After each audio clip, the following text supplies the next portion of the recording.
Hey, everybody, and welcome to the Standing Stone podcast. I just had an absolutely fantastic conversation with Larry Gabel. We talked everything quail. The amount of information that he had to provide was insane. We talked about the vast differences in quail habitat and range in the state of Texas, and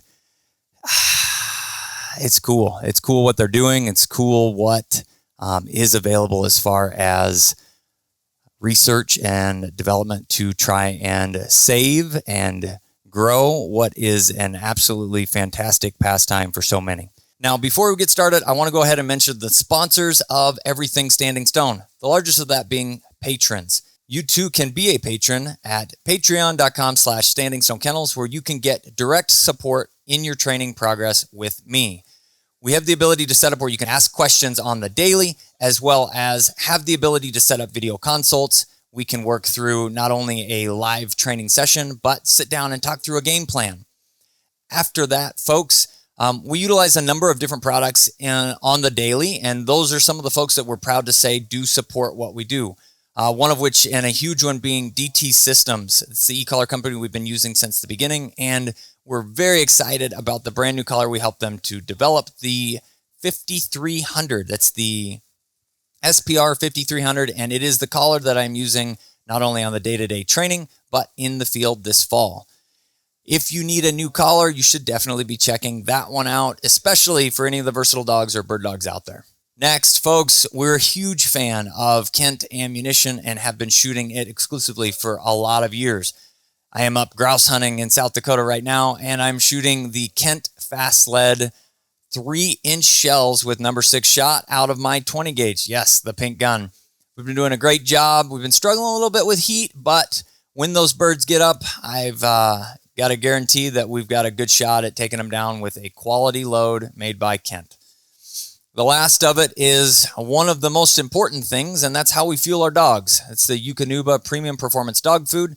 We feed the 30-20 Sport this time of year, and the great part about it is there are so many different formulas that allow you to fine-tune the actual fat and protein content that your dog needs based on the individual season without drastically changing the underlying parts of the dog food, so you don't have issues switching. If we go during the week and we need the 26-16 exercise formula because our dog is doing less, we can actually switch before the big event to the higher 30-20 Sport so that you have the extra energy they need to keep them going. If you are looking for some type of food, definitely give that Eukanuba Premium Performance a look. Let's get started with the podcast. Thank you for taking the time to do this. I know you were kind of a little like, I want to make sure I do it all right. And that plays exactly into the personality and the person you are, which is someone that is detail-oriented, and I love it. First and foremost, I want to talk a little bit about you and your history with bird dogs specifically. So I was raised with labs, and then probably around 1980s, I met a guy that had a German Shorthair, and he was in town.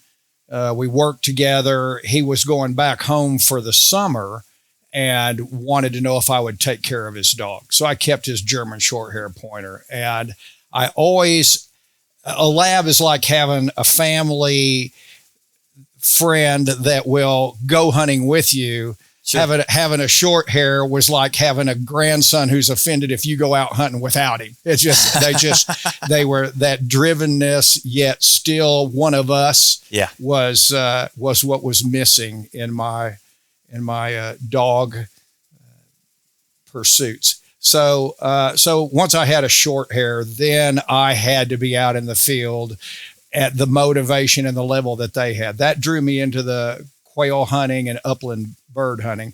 This was in Dallas, Texas. So we had quail around, but hunting quail wasn't a thing. Sure. And so because I had a bird dog I was running around with, I got into conversations with other bird doggers, which led to invitations to get out in the field. And all it took was one good hunt, and I was hooked. That was 40 years ago.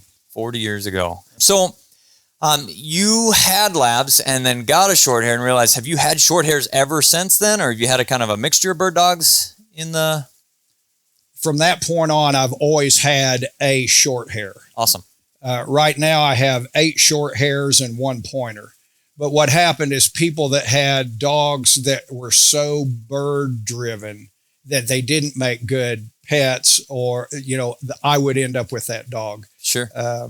One of my favorite dogs, Layla, was a pet, but the guy had a 2-year-old daughter, and just the dog didn't respect that little kid enough to be a family dog. But boy, when she and I got together, it just lit both of our fires. That's awesome. Now, when you showed up here the other day, we started having a conversation specifically about quail and quail in Texas. Now, you have a very interesting part, let's say that, in some research. The quail populations, everybody that is a bird hunter or is familiar with quail, the populations have changed a lot over the years. There's some boom years and some droughts, and you see that fluctuation happen, and there's a lot of different theories about exactly why it happens. Can you tell me a little bit more about how your research specifically, or what you are specifically researching, and what that looks like? So how I got into the research should be addressed here. I was hunting in Montana. Okay. And there was a Pheasants Forever banquet. And I went to that. And in a crowd of people, the Texas up north, 15 miles from the Canadian border, a Texas accent stands out. And a young lady walked up to me and asked where from Texas was I. And as we talked a little more, she said, "You need to know a guy named Dale Rollins." Dr. Dale is the guru of quail in Texas, maybe in the South. And so as we talked a little bit more, she had interned under him. She was the biologist hired by Pheasants Forever in Montana. And so as we had these conversations, she got me connected with Dr. Dale. After just a few short conversations, I was invited to be a part of some of the projects that they do. I believe the first one was a controlled burn. And then from there, we were like-minded. We were about the same age. And so the relationship grew from there. So that drew me into the research groups. Dr. Dale does a class, and you can take it for college credit. It's called Quail Masters. Interesting. But it's every couple years, maybe every 3 years. And it's immersive. We do 4-day trips to different ranches that are quail-centric, that are managed specifically for quail. Okay. And so you get the hands-on. He is very demanding with homework and essay type study for you to do and put together. They actually grade it. He draws some really great technical people that know the biology and all the plants that are beneficial to quail. And so that helps you to get dialed in. You're out there on ranches emphasizing quail management and then learning all the technical aspects of it and techniques for improving habitat. I just pulled this up here. This is, people can find information on this through the Rolling Plains Quail Research Foundation website. It says Quail Master 2024, answer the call. So it doesn't look like they have a 25 class listed. You're saying every other year or so.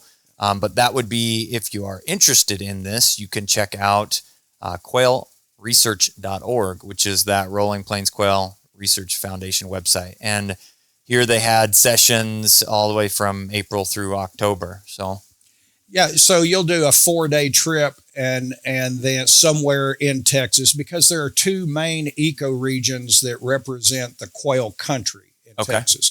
There's the South Plains, and then there's the Rolling Plains.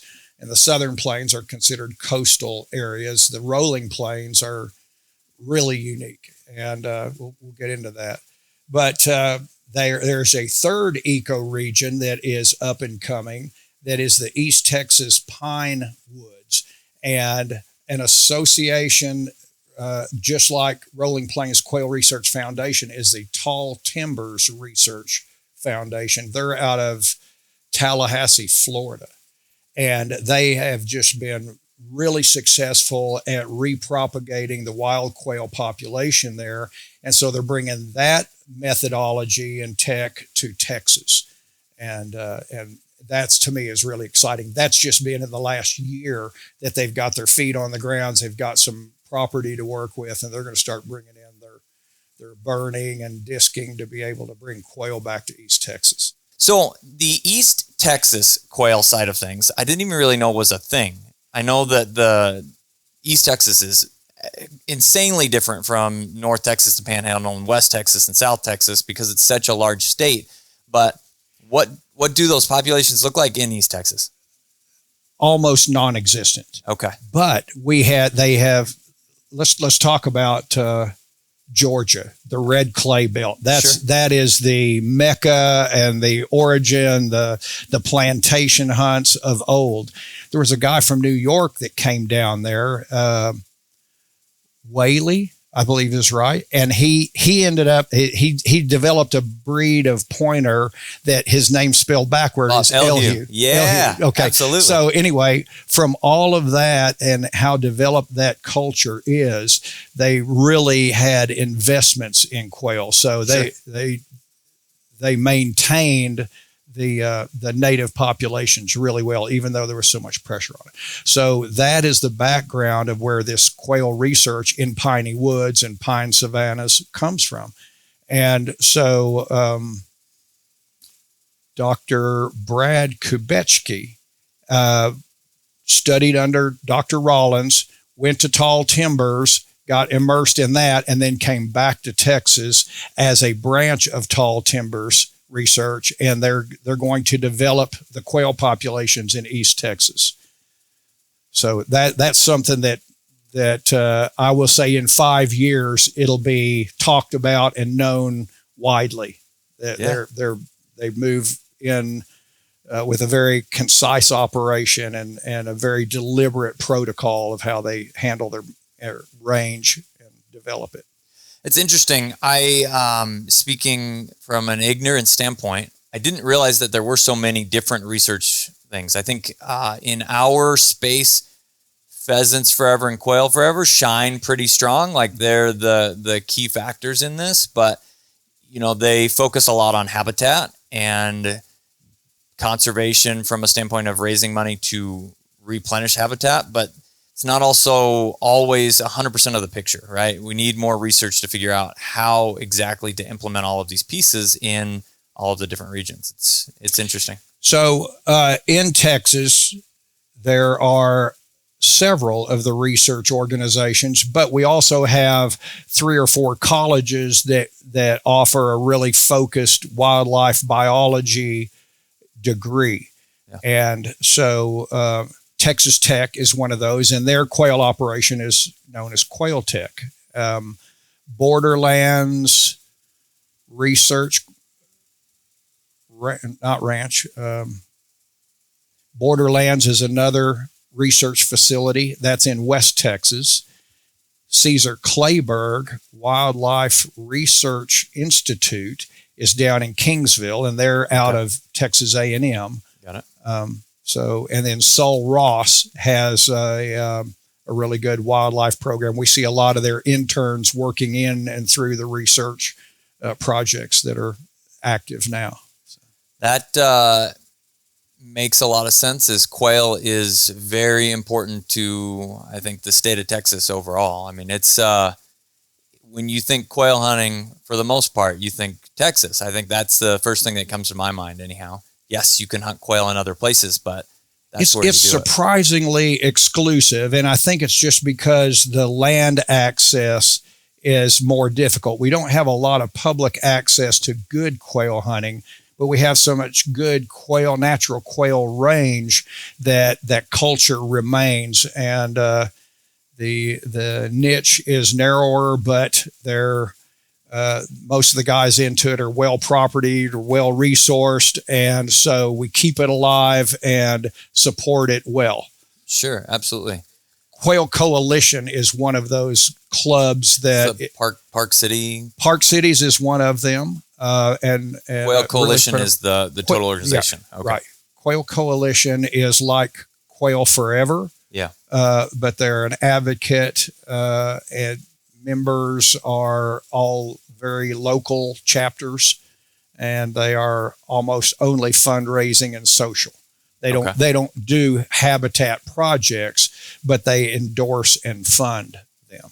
We have a gentleman, it's Matt Perry Miller is a big part of that Park City Quail Coalition group. I think I don't know exactly where in that, but I know he's part of it because he's talked a lot with us about trying to come down for one of the banquets and things of that nature. So I had definitely heard of the Quail Coalition that way. It's a great social event, and I want to say they raised $10 million at a banquet. Wow. I know that the Rolling Plain Quail Research Foundation is a regular recipient of around $3 million, largely from that banquet. So, that's awesome. Yeah. Now, the Rolling Plains Research Facility is the one that you are most directly associated with. You're not part of that, but you are working with them, right? Yes, because of my tutoring from Dale Rollins, from being through the Quail Masters class, and I'm going to say this: it is a 4 days every 3 months throughout the spring and fall, and it was so spread out that I was having too much fun. I had to do it again. Yeah. So then I did it a third time just for the social. And each time we would have different focuses. You'd kind of ask the group, do y'all want to see West Texas quail? Do you want to see what they do in South Texas? Are you interested in Rolling Plains? And then we would, people coming from all over the state, and some South Carolina was in one of my groups. And so we would go out and see different diverse quail habitats. But I took that course 3 times and just audited it to be a part of it and get it to stick. You tell me, I get it. You show me, I got it. I get to go do it. I own it. Yeah, and so absolutely. that was kind of the process with Quail Masters. That's awesome. Now, we jumped away from this a little bit, and I want to come back to it. You talked about the different regions, and we kind of got sucked into East Texas. What's that division between the Rolling Plains and you said Southern Plains, maybe? Yeah. So Southern Plains we call it brush country. Okay. It's flat, sandy, a lot of mesquite, and it's called Wasatch.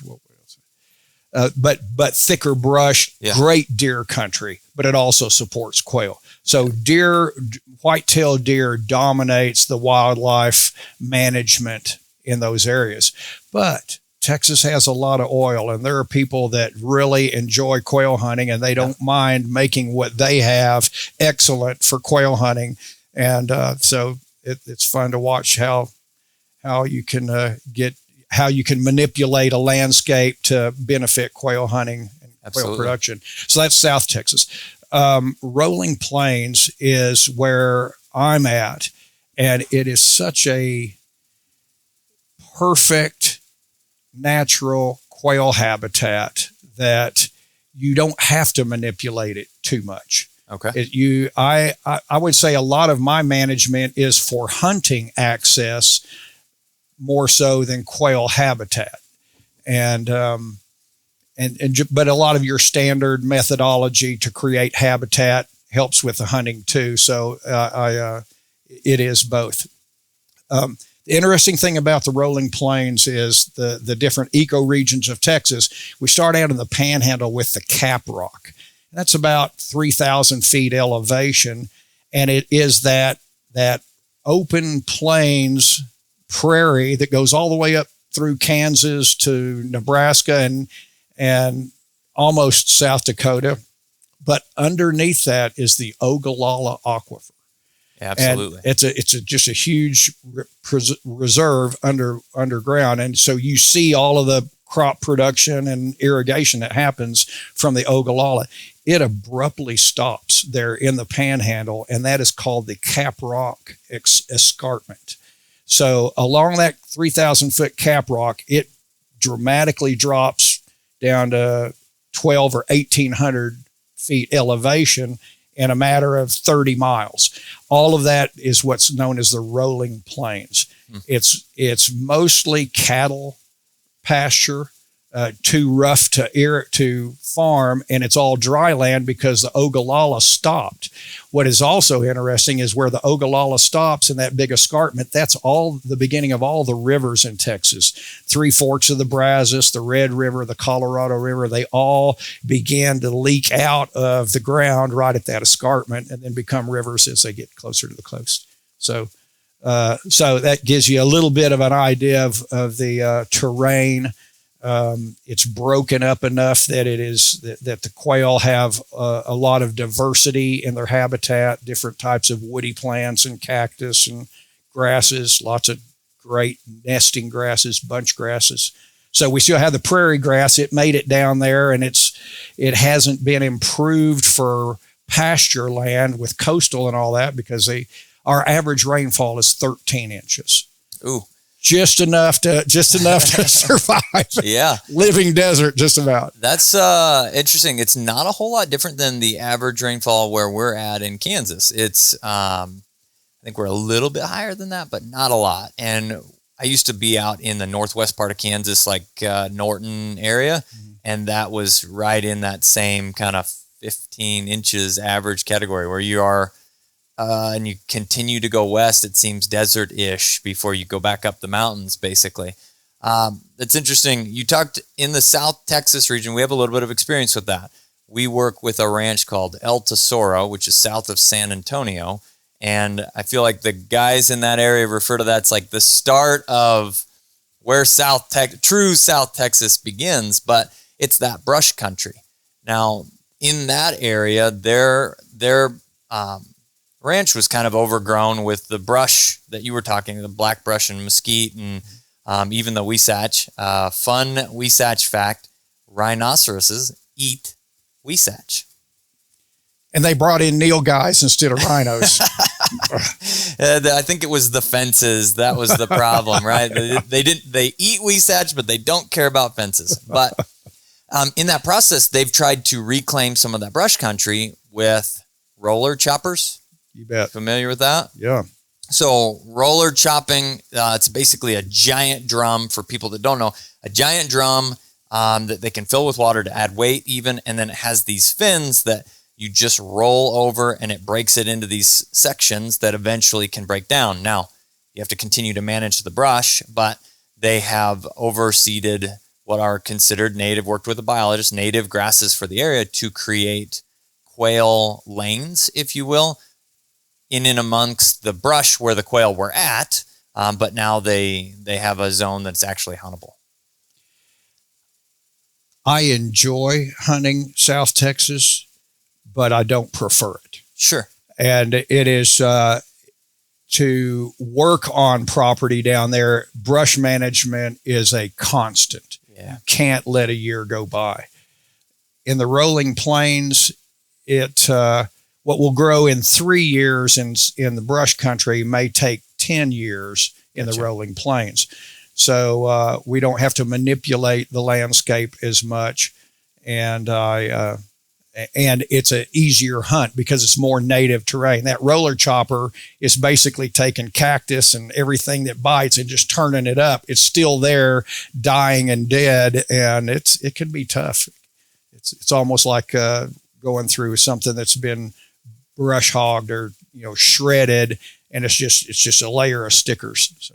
And they've been mixing in some burns to help control some of that, or help to break the breakdown to be faster, essentially. But it's absolutely what you're talking about. Any place that there is brush like that, even Kansas falls into that category. Not brush per se, but we fight Chinese elm trees, and it is, in a 3 to 5 year time, if you leave it be, you could have a 10 to 15, 18 foot tree that sends out little feelers everywhere. And then it creates this forest that you almost can't walk through, that level of density. And on our property, we have some that's in the CRP program.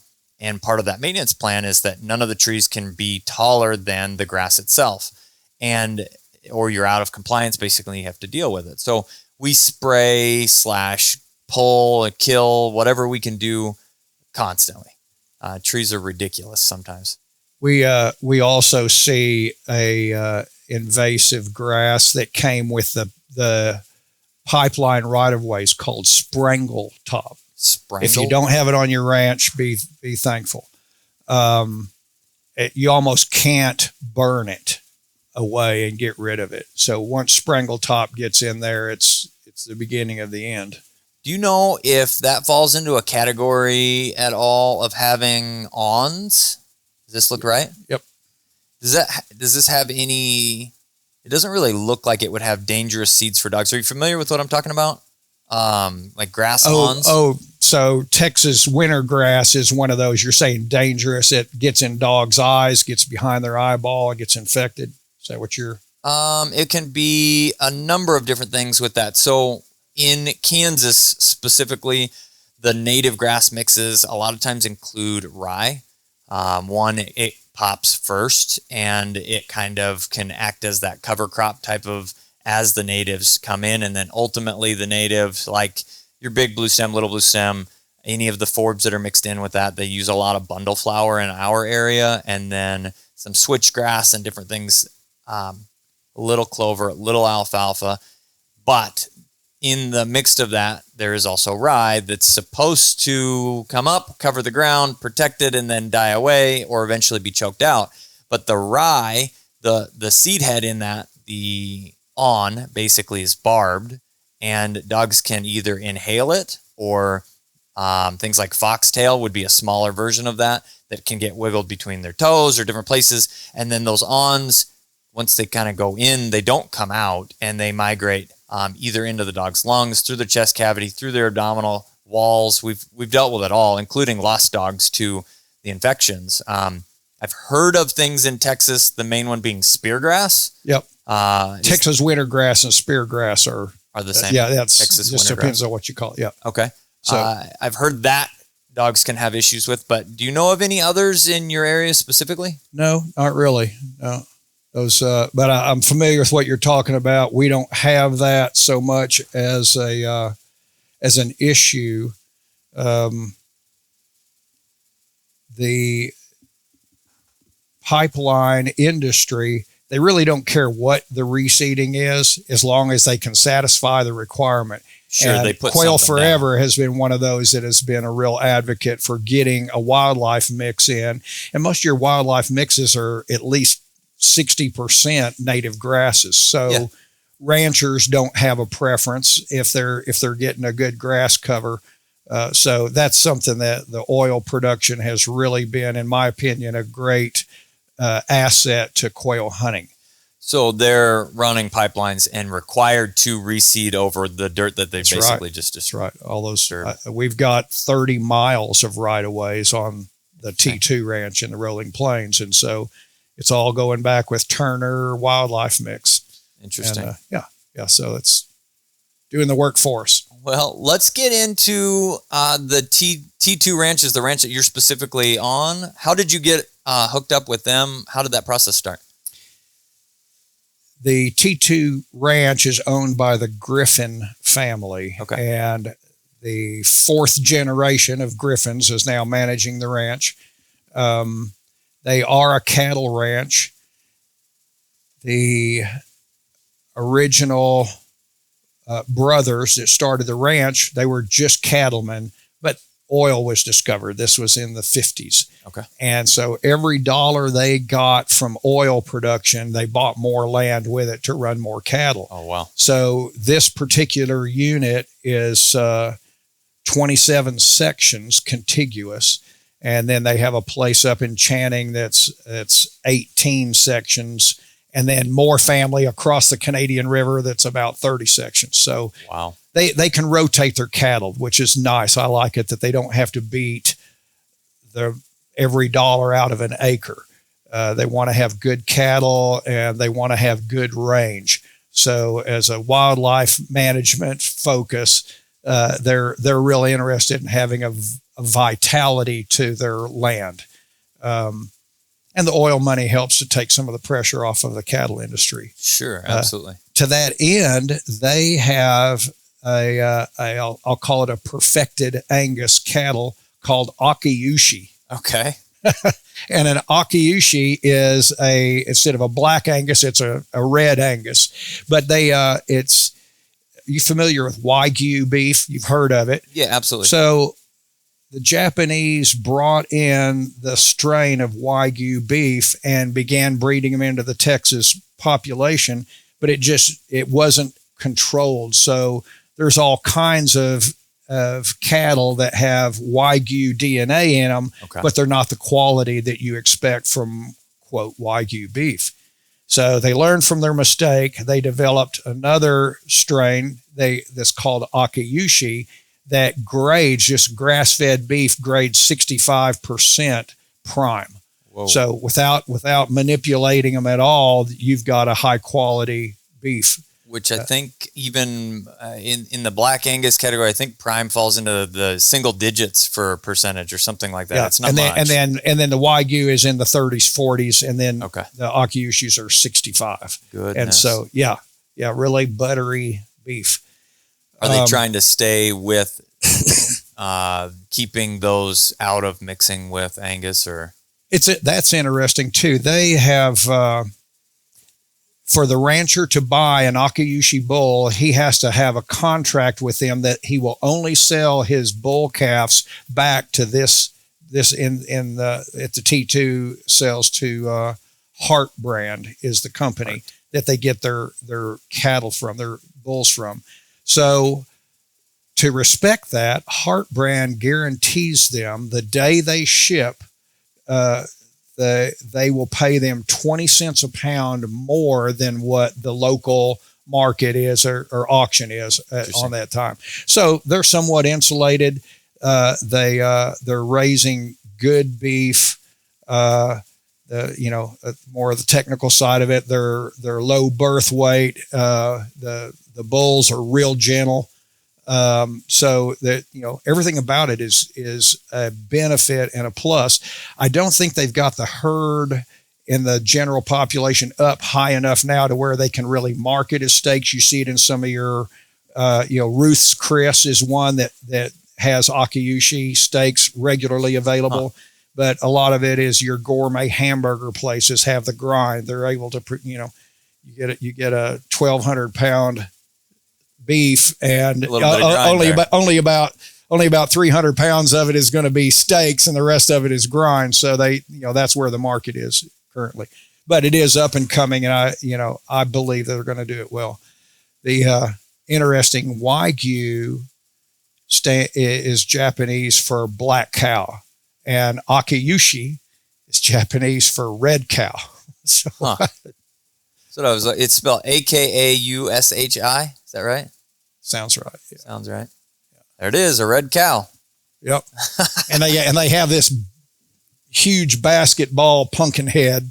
Yeah, kind of looks like it. They're a little different than your average Angus. So the T2, they raise exclusively, or they do have So Hart brand wants you to register your herd. They want to know what you're breeding with and stay with that. So that is a portion of the ranch. And then there's 4 generations there, and they're all kind of doing their own thing also. So I do see other isolated herds out there on the ranch. It's 7 miles one direction and Giant. 8 miles another. So it's kind of, yeah, you said something in the vicinity of I was trying to catch it was 30 plus 24 plus 17. So the Borden County Ranch is 27 sections, which is going to translate to about 17,000 acres. And that's contiguous. That's contiguous, and that's where we quail hunt. Okay. And I've got 8 sections that I myself get to manage and hunt for quail. And then there's 8 or 9 sections that there's a group of 5 quail hunters on that, and then the rest is family. that they'll hunt deer or whatever Sure. on.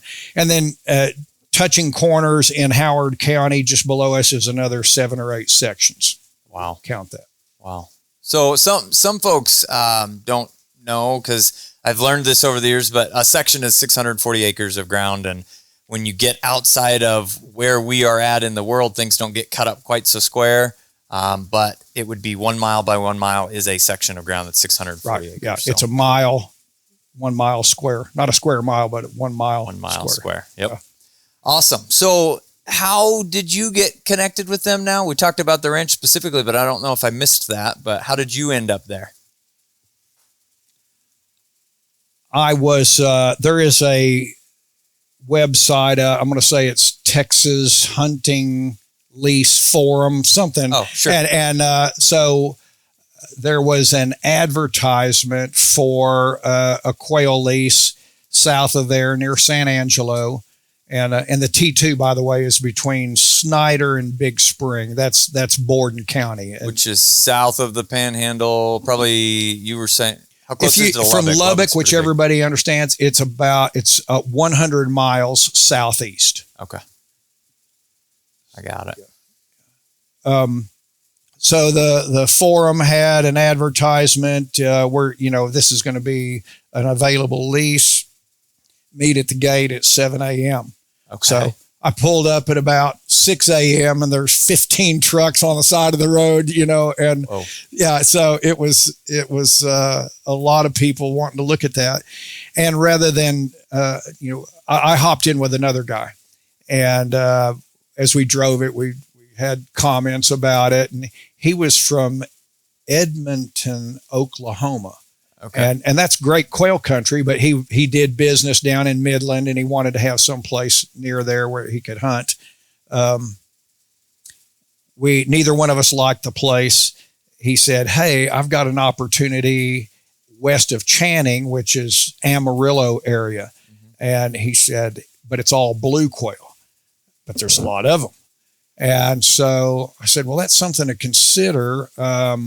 I'll drive up there and see it, but it's a 10-hour drive for me. I live in the Austin area." Got it. And it's just blue quail. But I wanted to see it. I wanted to know what it was about.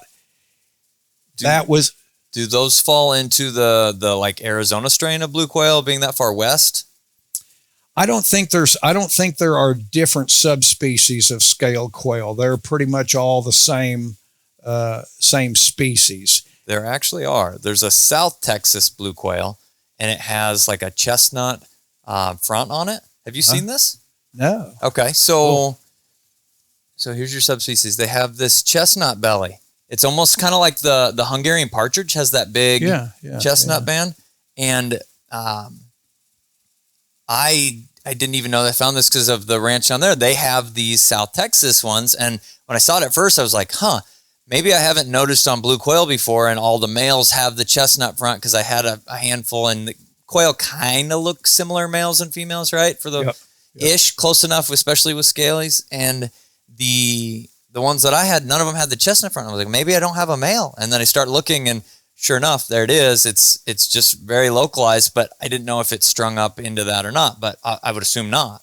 I don't know what the native ranges for those two subspecies are. We'll have to look it up and see, but I know that it's the others referred to as a Arizona, New Mexico scale quail, but I'll know a month from now what I've got.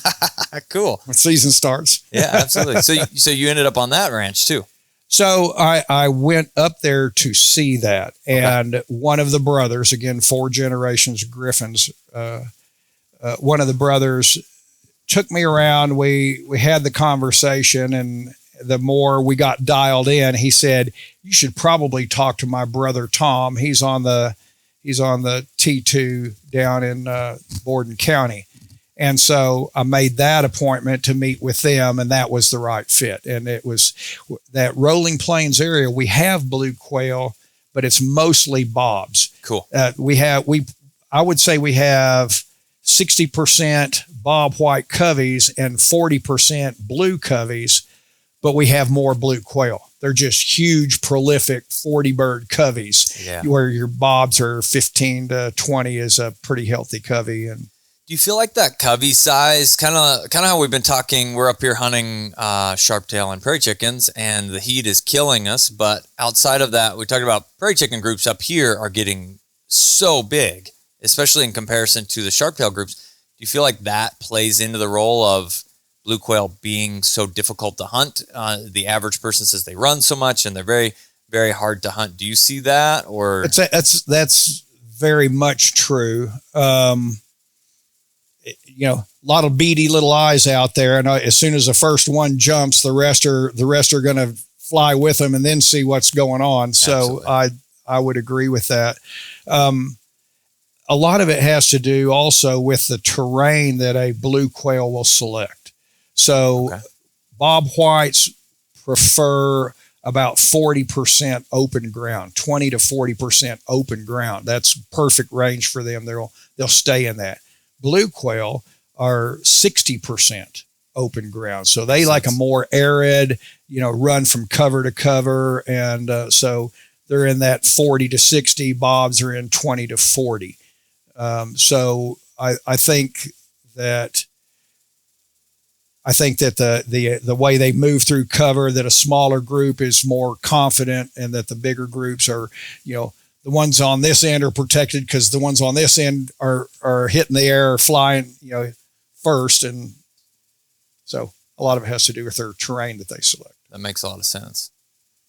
Down there in South Texas, they're all in the same niche. You don't have pockets of blues and pockets of bobs. No, we've had dogs on point and a covey of bobs go and blues go, and they're literally that close together that you're walking in kind of between two dogs, and you could shoot either as you do it. So it's they do hold a little bit better there, I feel like, than the first time I hunted blues was south of Lubbock.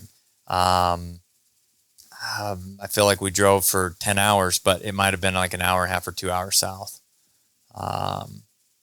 And there it was drastically different. And we only found blues where we were specifically at. But now you got hooked up via the lease forum page, and then you're onto the T2. How did you end up from managing that property to moving into the being included in this research part of things as well? So the ranch manager, Tom Griffin, is the second youngest son of four, and he's the business end of the ranch. His brother Dan is more of the cattleman on the ranch, and then his father is the minerals on the ranch. So they kind of have their own responsibilities for the business of the ranch management. And Tom came from Texas Tech and was familiar with the wildlife department. Brad Dabbert runs that, and he's also Quail Tech. He's a big quail guy, but he runs the wildlife and range management departments at Texas Tech. Okay. So Tom was always interested in what my thoughts and what my efforts were about, and so that made him a little more receptive to some of the things I wanted to do. They allow us to do controlled burns out there. Kind of unheard of ish. They allow me to use their excavators and loaders and stuff to do quail trails and berms and disking. So it's been a great handshake agreement that everything I'm doing is a benefit to the health of their range. They're not just worried about, can I put more cattle on this? Sure. That's great to have when, they're cattlemen at heart. You're not going to take that out of them, but landscape's changing, with all of the oil production that's going on out there. And it just kind of opened a door, and I stepped in at the right time. Absolutely. The right people. Now, you're talking about utilizing equipment to work through different habitat-based things. You said quail lanes, you said berms and disking. What are the importance of those things specifically, or what does that process look like? Per season, you want to turn the soil to take advantage of the seed bank that's embedded in the soil, just the native soil. So depending on when you disc will depend on what you bring up, whether it's sunflowers or bunch grasses. You want to be able to take advantage of that. And when the rain is, you expect your rainfall, you want to disc shortly before that. And so we don't disc plots. The technique is called meander disking. Okay. 3 or 4 drags wide. So that's 50 feet. And you kind of follow the terrain. And I will be selective about where I'm encouraging forb growth, because when I turn it, the grass is going to be set back, but the weeds are going to come back and take over. Sure. So I'll try to do it around some of the low spots and create some weeds around we call them bugging ponds, but that's the berm aspect I'll get into. But it just creates little oases for quail. Yeah. And so that's the disking. Berms, also known as spreader dams. So we'll just kind of read the landscape and create a berm that will catch the water that's running through the area and then hold it in a low spot, not with the intention of ever having free water standing, but to slow it down and hold it to where the land benefits from it. And you end up with shelter belts of native grasses and forbs instead of, up here, a shelter belt is a row of cedar trees that, Yep. Yeah. Down there, we're just trying to hold the water that we get as long as we can to get all the benefit of it. I know with pheasants specifically, bugs are a huge part of that rearing, and I think it's the same with quail. Do you know what percentage those chicks are eating of bugs? That that's the key focus, or is there something else mixed in with that? I'm going to say that arthropods are 100% of the first 3 weeks of a quail's diet. They're MREs, meals ready to eat. It's it's their protein, it's their moisture, and they're everywhere.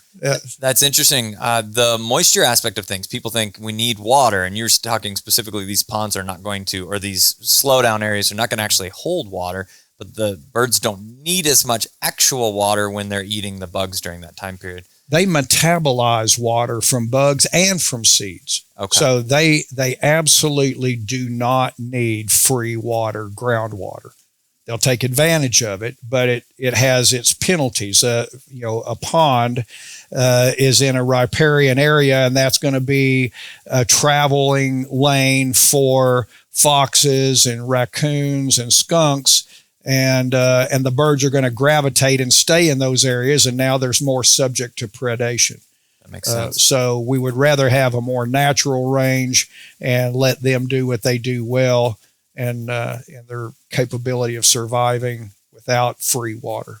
Do you feel like that changes throughout the season, where you said that they can get some from seeds, but do they need more potential access to water during the hunting season when most of the bugs are gone, or? No, and even though we are relatively low, 20% relative humidity, there is still a dew that develops on the grass. And, I've seen them turn their head sideways and strip water off of that grass, just as they're milling around. And I'm going to say that it's 1 ounce of water a day. It satisfies their need. So that is a very small amount. And they can again metabolize that as their gizzard breaks down the seeds. There's moisture in it, and they can absorb that and satisfy their moisture needs. Succulents, some of the cactus and sure. Stuff. So they're pretty good at getting the moisture they need. I like it. Now let's talk about populations specifically. It's always every hunter's dream to have, the heydays, if you will. And when you have seen population changes, does it happen cyclically, or is there research specifically to that? Or does it seem to be very dependent on year to year moisture levels and things? So that is the cycle. It's the rains, and in the South here, it's so directly tied to El Nino and the southern oscillation as to how strong our storms are. If we have a 1.5 degree temperature rise in the sea surface temperature at the equator, then that is an El Nino. Okay. And what it does is the storms that do develop down there gain enough strength that they will break away from the natural currents that take them up the coastline, and then they hit the jet stream and come across Washington and Oregon. Instead, they build up enough of their own strength that they come across Mexico and will hit Texas and Oklahoma in the south. And when we're in an El Nino pattern, that sets the stage for what happens next. And 2 El Ninos in a row is what happened in 14 and 15. We were off the hook quail 16, 17, and 18, 20, 30 covey days. I remember that boom happening. And from a bird dog guy standpoint, I mean, our phone rang off the hook. Everybody that remembered there being quail that had gotten out of dogs, essentially was the quail kind of disappeared. They seemed like they came back almost overnight. And we got nonstop calls from the Oklahoma and Texas areas saying, we want to get back into bird dogs. And see, that's how prolific quail can be. So what can we do to tip the scale so that to insulate them from the fall off, okay, to try and keep them in the right habitat with the right nutrition? We can't control the rains, but we can have a springboard so that when the hammer cocks, we're ready to aim and shoot in the right direction. So that's the efforts that we see in quail management are to insulate the downside and be prepared for the boom when they come back naturally. Absolutely. When we were talking, you mentioned a handful of different things that can cause issues from a health standpoint for the quail population. I had specifically heard of eyeworms being a big problem. And you mentioned another one, I think cecal worms?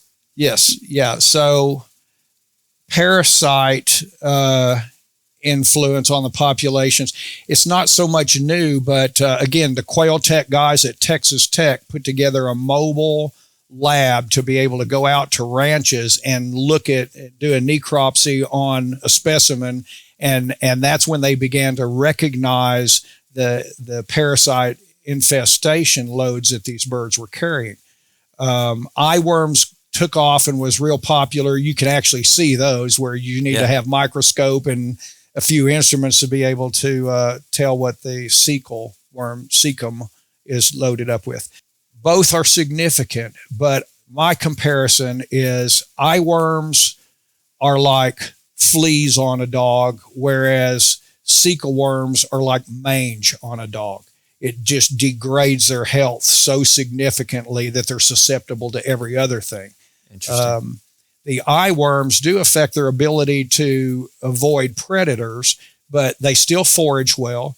It doesn't affect their digestive. They're still getting and eating the protein that they need to survive. So it's bound to have an effect, but it's part and parcel to the cecal worms, which is more like a tapeworm. It's down in the stomach, and everything they eat, they're feeding the worms also.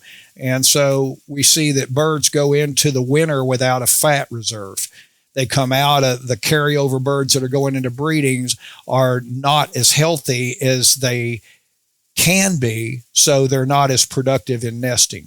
And that I really enjoy the whole process of birds coming into the nesting season, that it's that when we have 12 hours of daylight, that it excites that cecal coital gland that produces a hormone that they begin to produce eggs. And so as long as stimulated by light. Yeah. And so that will remain until the stress takes that hormone away. So if it gets too hot, if it's the range won't support them, then they quit producing that hormone. And so we see in a good year where we have good rain and there's good cover, there will be at least 2 nestings. Really? Yeah. And this was one of those years. Do you have they ever seen or recorded the 3rd nesting? That seems like it would be a lot for a hen, but they're just almost never successful. That being said, down in the South Plains, brush country where you're at, they have over 30 days more nesting season than what we have up in the rolling plains. So it wouldn't be uncommon for them to have a successful 3rd. What is that time frame? You're saying they have the extra 30 days. Good question. So again, the celestial equinox where daylight overcomes darkness, that's the trigger for Easter, why Easter changes, from year to year, is because it's the first Friday, Saturday, Sunday after the celestial equinox, when light overcame darkness. Okay. Easter, resurrection. Yep. So that is the beginning of the process in nature, and the stress is what takes it out of them. And in the South, they don't have the pressure, the sparsity of rain and cover that we have up in the rolling plains. So they have a longer nesting season. Now, nesting, that I find it interesting that any bird, not just ground birds, can produce an egg every 24 to 26 hours. Okay. So that's basically 1 a day. Yep. A quail will make a bowl up in the bunch grasses and lay an egg and then leave. And she'll go out and she'll mate and she'll eat. And another interesting, I'm going to interrupt myself. When they mate with a rooster, the sperm fertilizes a coital gland. It's not fertilization to one egg, but it may be 3 or 4 eggs that actually are of that pairing, that mating. She's out. They're not, when you see them paired up, they're just together for that moment. Then she's with some other rooster. So that you get a good diversity of DNA in a single clutch. I did not know that. Yeah. There's multiples, and an average clutch in the rolling plains is 17 eggs.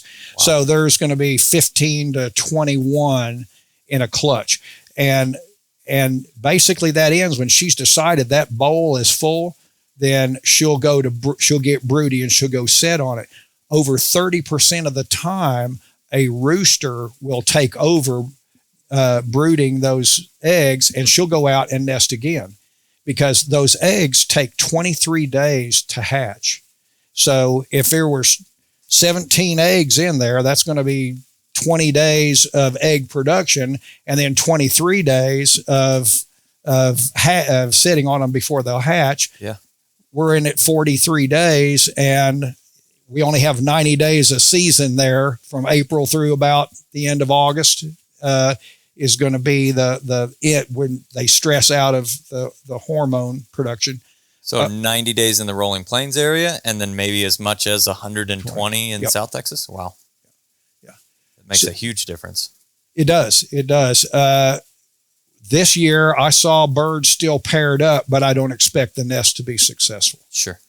Another thing about quail is they're known as an ambisexual community. So they share male-female roles. And I said that a rooster, I've got a picture that I hope you get to put on. We have a collared hen, put a radio transmitter on her, and we're watching her move around. And we can see that she had 2 nests this year. And when we saw that she was going to a nest, we were able to go check and saw that she had 17 eggs, 11 of them hatched. She went at her second nest, she had 14 eggs, and all 14 of them hatched. Whoa. So that was great. That's part of that research group that we'll get to. But in an ambisexual community, the male, the rooster, will come in and sit on the nest. They become a large covey, and different broods will be together. And so the hen that laid the eggs very seldom sees them through to where they're flying. Interesting. Yeah. Interesting.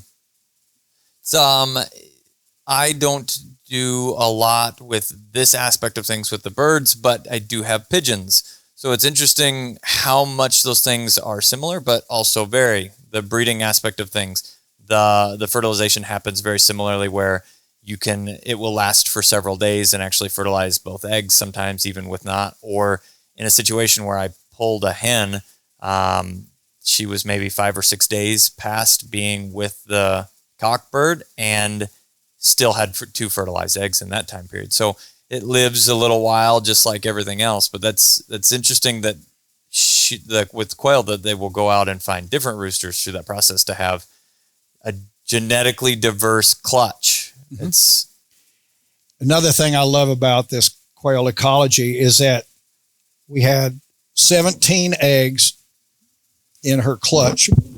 They all hatched within 8 hours of each other.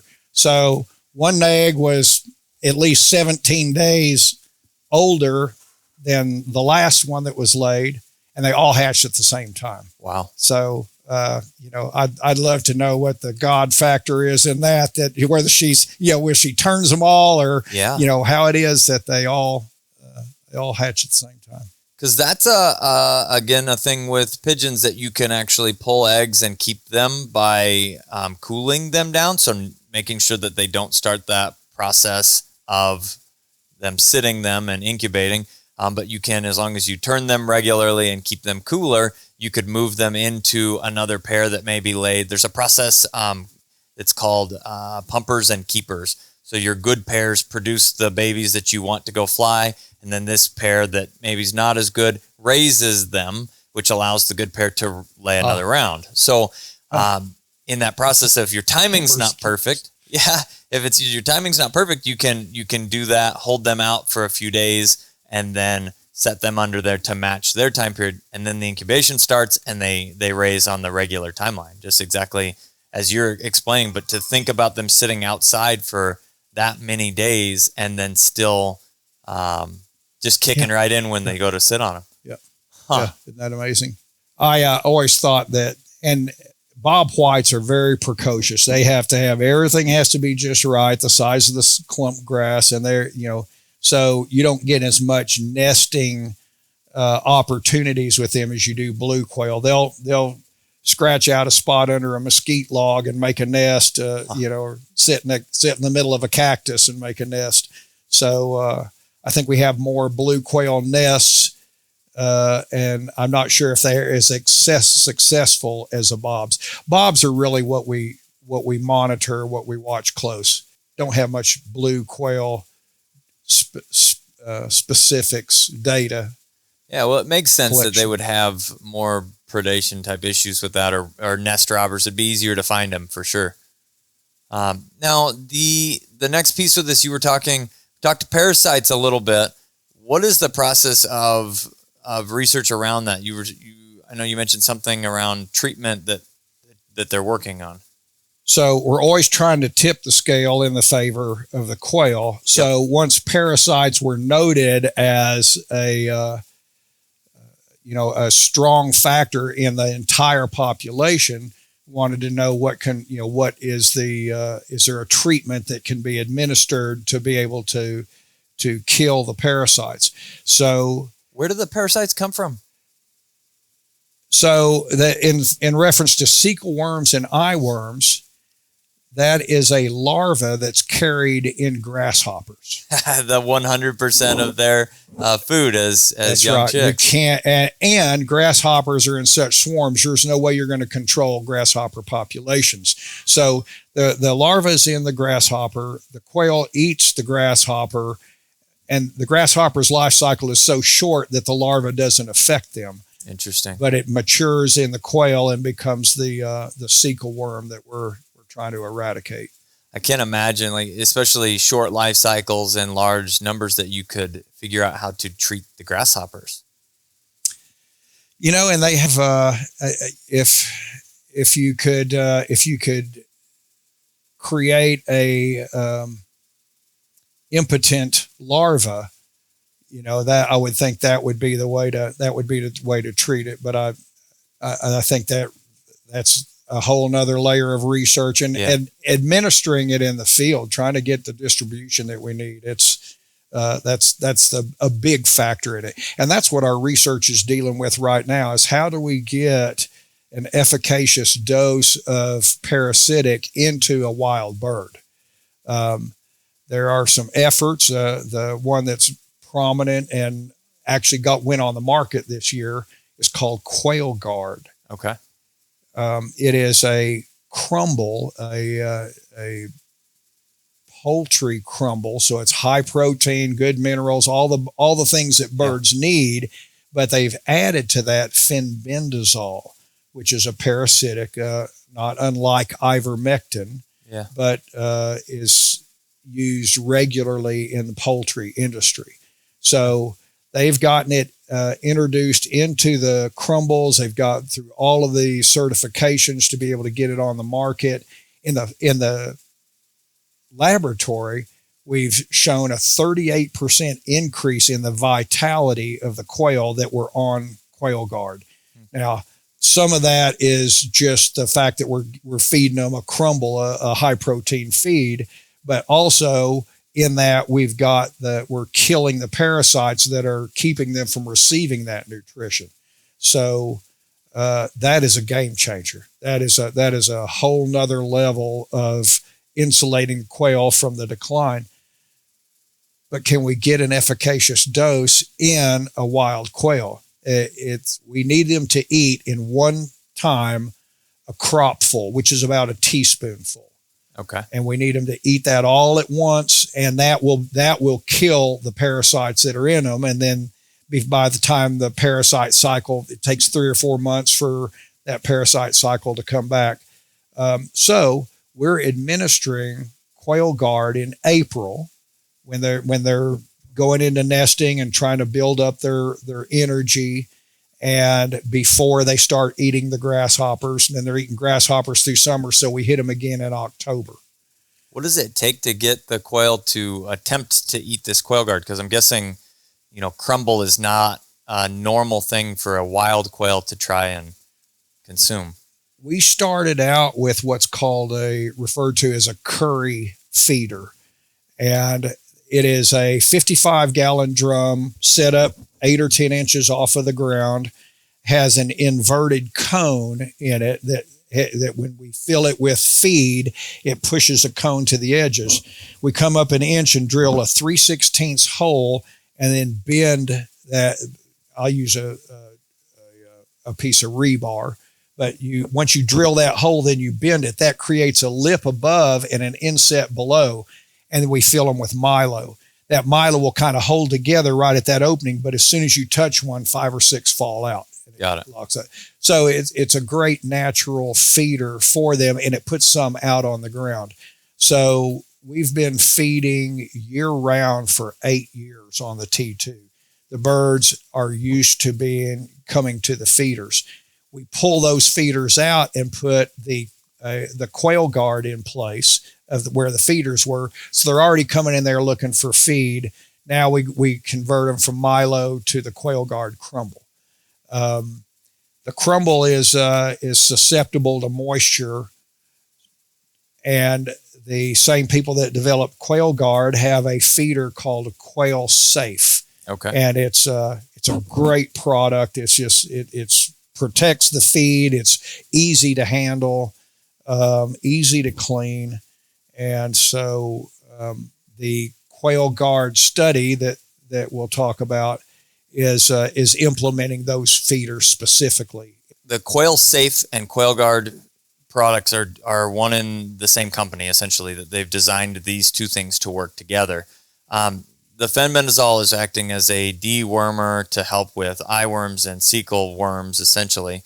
It's interesting that it's fenbendazole. It's so commonly used across everything. You said very common in poultry, but we utilize, I know it's a general dewormer for goats, as well as it acts as a general dewormer and works to fight giardia, a very common problem for hunting dogs that drink out of a nasty puddle. Giardia would be like beaver fever. So anywhere in the Midwest where there's beaver dams and things like that, it runs higher.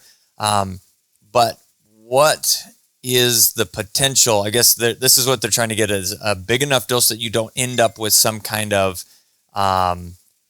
strain of these worms now that it isn't effective anymore. Yeah, you get a super bug because you've been giving them minor doses for so long that they're then resistant to it. Yeah.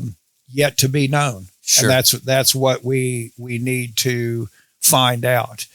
And the other side of that is, if it's a worm, right? To get rid of the worm, we have to treat for that, because they aren't going to be able to necessarily do this on their own per se. But we can't treat the grasshopper, so this will be a never-ending cycle at this point. Is there? I think that's probably something that's going to have to come into the fold of. Is there a way to treat the bugs themselves, or is there a way to help the quail to be able to evolve enough to not be bothered by it at all? Good point. And what I'm hoping we will learn enough from this Quail Guard study that we'll have direction as to what is the next step. What's our next level at either inoculation or getting an immunity to the cecal worm altogether. And being a parasite, entomologists will have a better idea of how to break that cycle. I'm a conservationist. I'm trying to advocate for quail, but absolutely, I'm also a consumer conservationist. So I keep my interest focused to what serves me by serving quail. For sure. I like it. Speaking of this whole operation, what is your outlook on quail hunting this year? So the gold standard was 2016, and that was a 10 out of 10. Okay. I am calling this year an 8.5. I called last year a 6. Okay. And I would expect last year, I would expect to move a fresh covey about every 30 minutes. Oh, wow. And, but again, I'm in prime country. I feed the roads. I know the terrain, and I don't waste a lot of time where the birds are not. Sure. And I'm bringing them into where I want them. Sure. So, that was a 6. So this year I expect to, within 20 minutes of being in the field, be on a covey, and then before we finish chasing them, hit another one on the way back, load up the dogs, get fresh dogs, and drive down the road a little bit till birds fly off the road, and we'll chase them, pick up another covey on the way back. How do you go about hunting in your area specifically? There's a lot of different ways to hunt quail. What does it look like? We have a lot of oil production in our area, so we have caliche roads. Sure. Just a network of them, and so we don't have to get off in terrain very much, but we'll drive into an area where it's a half a mile across a creek bottom, and if we haven't seen quail yet, we'll stop and we'll walk around a feeder, and we'll push that feeder covey, hopefully get another covey up before we come back. But we use side-by-side Polarises with dog boxes on it, and a high seat, and we move easily through the terrain. I like to spend about 3 hours in the field. Okay. And so I'll do a morning hunt from 8:30 till 11:30 or noon, come back, lunch siesta, go out around 3:30 and go till 6:30 or dark, or just kind of read the people. But that seems to be, everybody can enjoy it. I'm not putting too much on them. I can rotate dogs out and have plenty of dogs for 4 or 5 days, and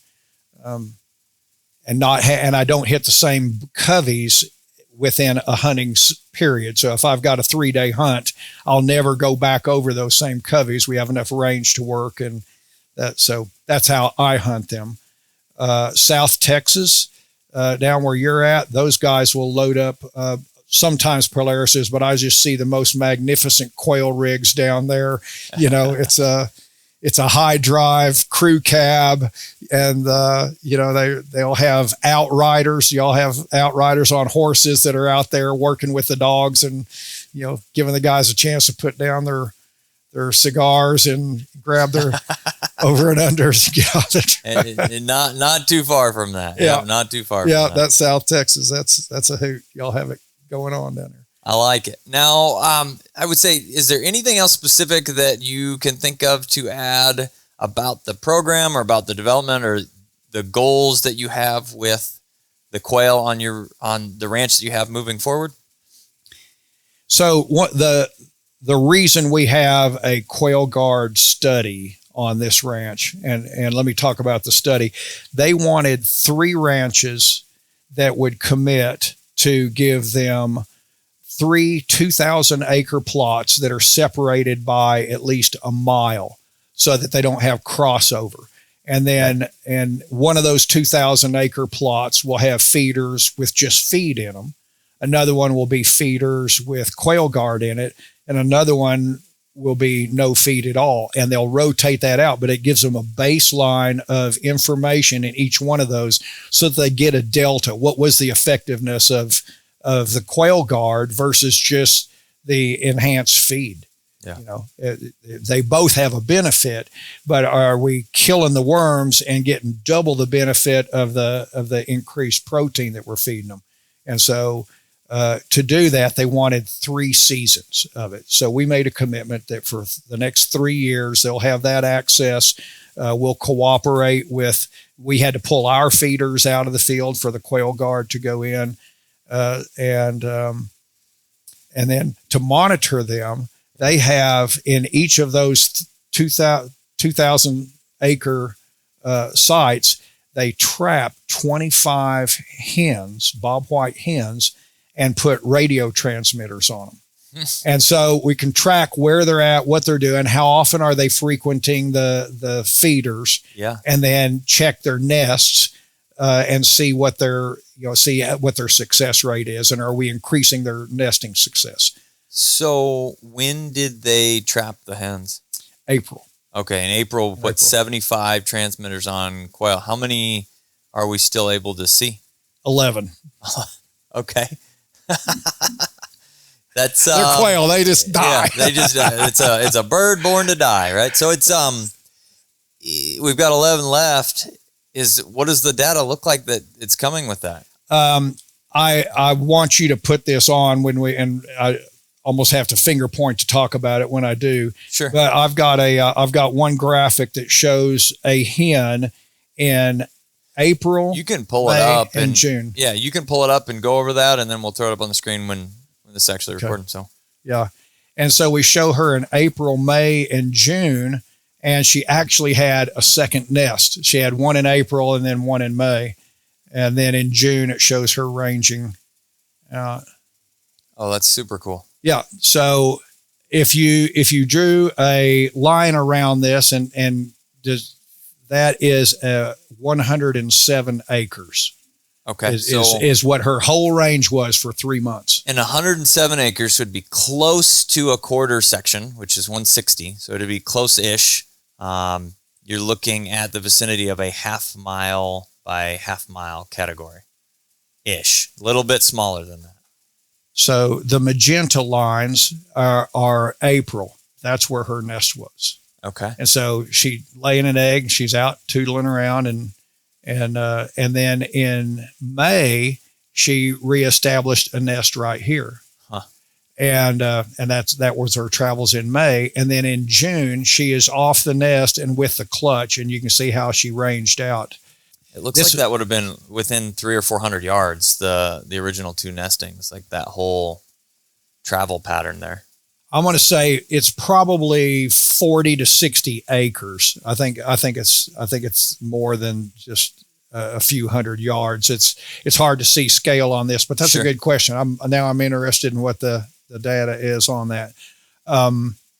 So both of her nests were within 150 yards of a road. Wow. And at the Rolling Plains Quail Research Ranch, that's what they're finding, is that they stay within 100 yards of a road is where they tend to nest. Interesting. Don't know why. So she had 11